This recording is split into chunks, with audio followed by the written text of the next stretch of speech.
Oui. Nous sommes réunis ici aujourd'hui afin d'accomplir une mission. Faire de toi une vraie Chinonaise. C'est pourquoi nous avons réuni les plus grands esprits du Chinonais afin de t'aider à accomplir ta quête. Es-tu prête? Oui. Bien. Dame Anne-Laure va te remettre une épée pour t'aider dans ta quête. Vous en aurez bien besoin. Ah bon? Bon bah, à l'assaut! Bah vous venez?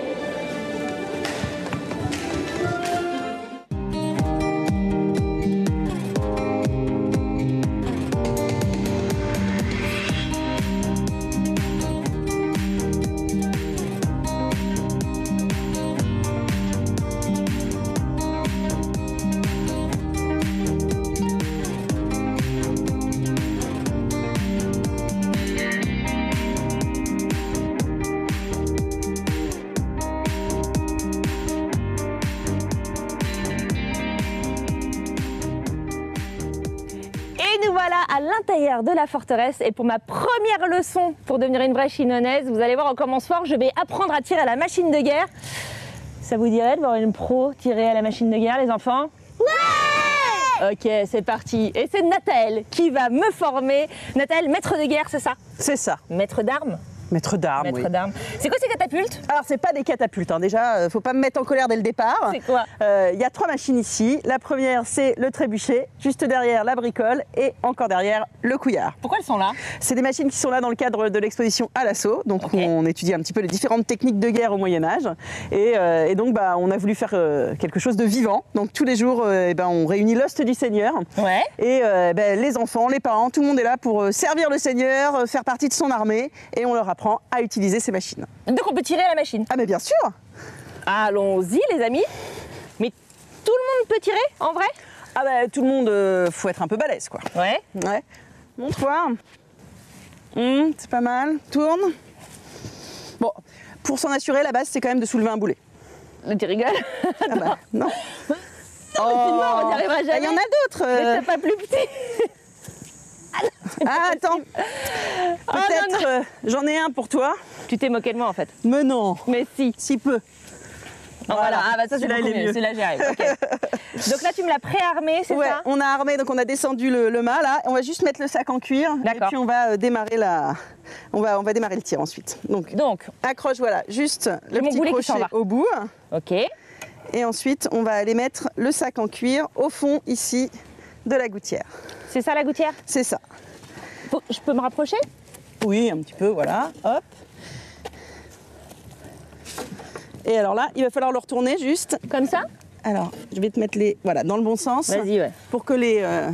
Ah oui, d'accord, je vois. Il faut que ce soit parallèle pour que ça parte dans le bon sens. C'est quand même mieux et que ça s'en mêle pas les pinceaux. Oui, je peux. Et là, donc, le boulet... Mon boulet à rouler, mais c'est de la logistique de tirer quand même. Bah oui, non, mais c'est pas rien. Hein. Donc, c'est 120 kilos à peu près les boulets pour une machine comme ça. Hein. Mais ils étaient combien à charger les boulets? Ah, pour soulever les boulets, ils devaient être nombreux, mais surtout pour les tailler parce que ça prend un peu de temps. Donc on met bien le boulet bien au fond du sac, okay. On tend la machine. Prêt? Bah ouais, prête, grave. Alors on y va. Alors, ah c'est ça. Hop. On va se mettre tu te mets derrière, voilà, parce que on y va. À 3. Tout le monde est prêt? 1, 2, 3. Ah la vache! Ouais. Génial!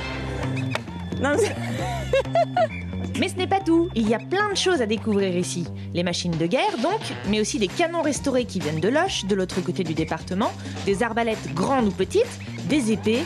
Finalement, à la forteresse, on apprend tout sur les armes des chevaliers.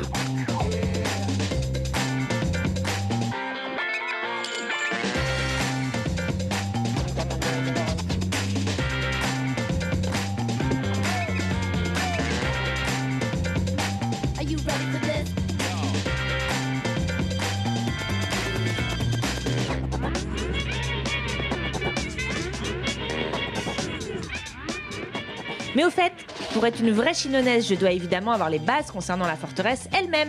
Justement, voici la personne qui la connaît sans doute le mieux et qui va nous raconter son histoire, la directrice de la forteresse, Marie-Ève Schaeffer. La vue ici est quand même incroyable de partout. Mais pourquoi elle est là, cette forteresse? En fait, qui l'a construite et pourquoi ici, en dehors de la vue, je veux dire? Alors la vue, c'est important parce que ça veut dire qu'on est sur un site de hauteur. La forteresse, elle s'est installée sur son petit rocher, tu vois, Émilie.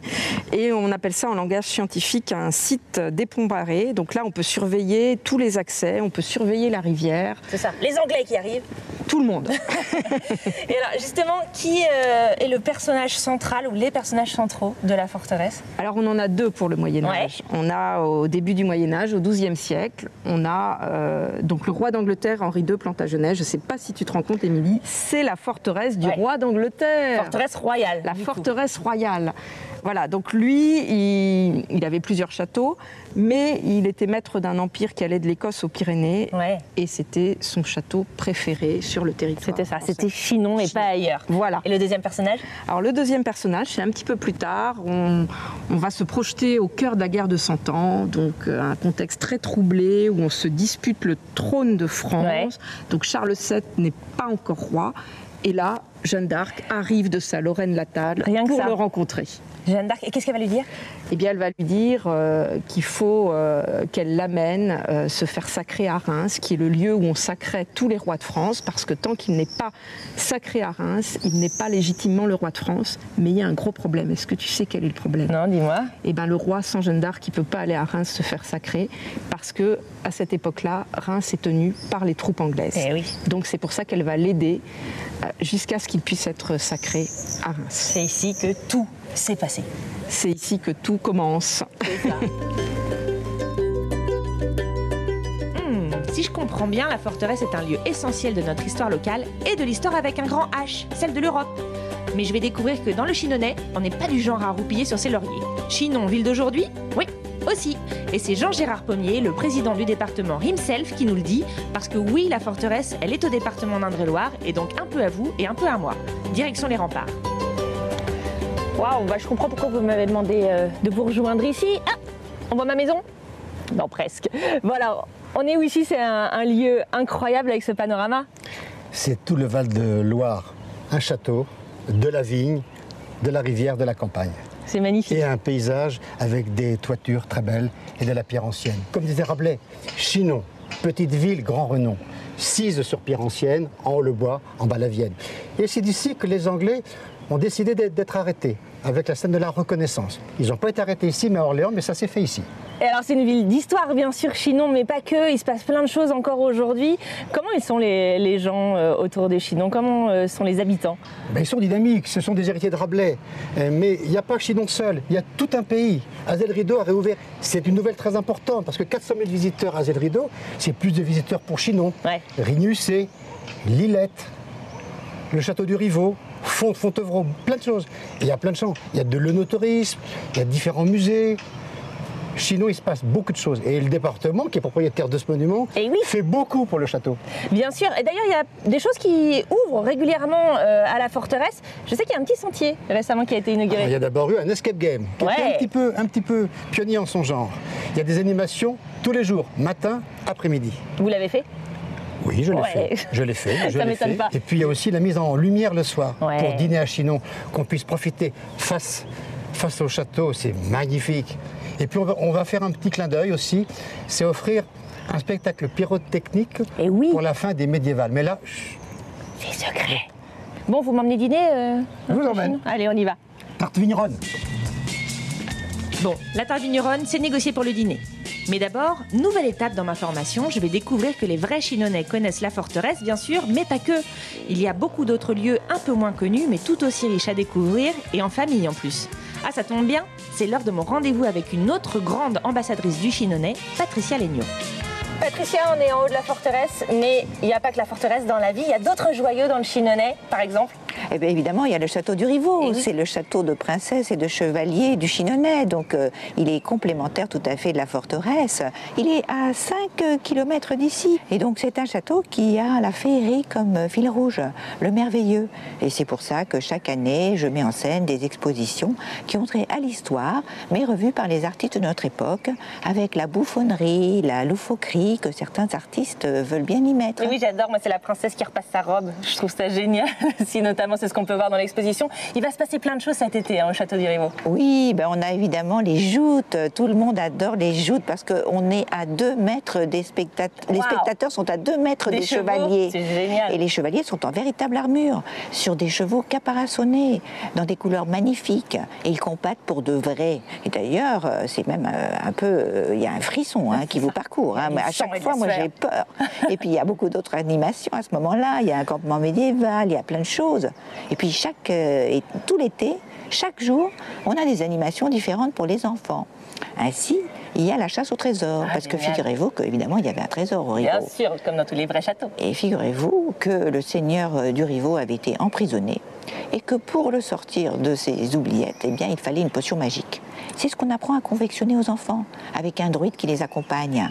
Et puis, pour ceux qui sont plus artistiques, puisque le Rivaux, c'est vraiment un lieu de création, eh bien, il y a le land art. On apprend à dessiner avec la nature au sol. Et tous les autres visiteurs pourront le voir. Et comme je sais que vous êtes vraiment une grande connaisseuse du Chignonnais, je vais vous demander, c'est quoi votre coup de cœur? Qu'est-ce qu'il ne faut pas rater quand on vient dans le coin? Eh bien, cette année, il y a une exposition très intéressante à la maison de Max Ernst. Vous savez que le Chignonnais, c'est la terre des artistes. C'est là qu'ont habité Rabelais, évidemment, mais il y a eu aussi Max Ernst, le très grand artiste du XXe siècle. Et il y a un couple d'artistes qui habitent dans leur maison à Huim. Et cette année, ils ont mis en scène une très belle exposition, Rabelais et le Dada. Parce que Rabelais, c'est tout ce que nous avons dit, mais c'était aussi la création, la créativité de son temps, qui était continuée par les artistes Dada du début du XXe siècle.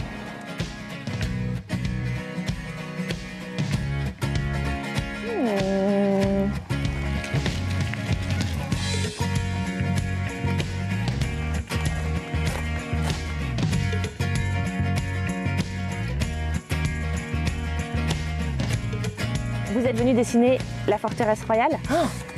Faites voir. C'est magnifique. C'est quoi ça? Chenonceau. Ah oui. Et vous avez fait les beaux-arts ou vous avez une formation? Non. Parce que moi je dessine pas comme ça. Non, et vous avez une formation? Non, justement. Ah ben alors, on est à égalité. C'est superbe. Et là, c'est la tour de l'horloge que vous avez choisi de dessiner. Je suis en train de faire, quoi. C'est du spontané. Voilà, c'est mieux que la carte postale, parce qu'on le voit du côté qui vous intéresse. Ah ouais. Qui représente exactement un côté ou de l'autre, ce qui vous fascine, vous voyez. Une carte postale, c'est l'ensemble, c'est un paysage, c'est mis dans le... Est-ce que là, c'est plus particulier, là, c'est plus personnel. Merci beaucoup, en tout cas, pour ce petit instantané. La plus belle carte postale de la forteresse. Bonne continuation. Ok, donc maintenant je sais. Tirer à la quête à la machine de guerre. Je connais l'histoire de la forteresse, j'ai découvert une autre perle du Chignonnais, mais j'ai encore du pain sur la planche avant d'être une vraie rabelaisienne. Tiens, mais au fait, Rabelais, je sens que je vais en entendre parler dans la deuxième partie de ma formation, juste après la pub.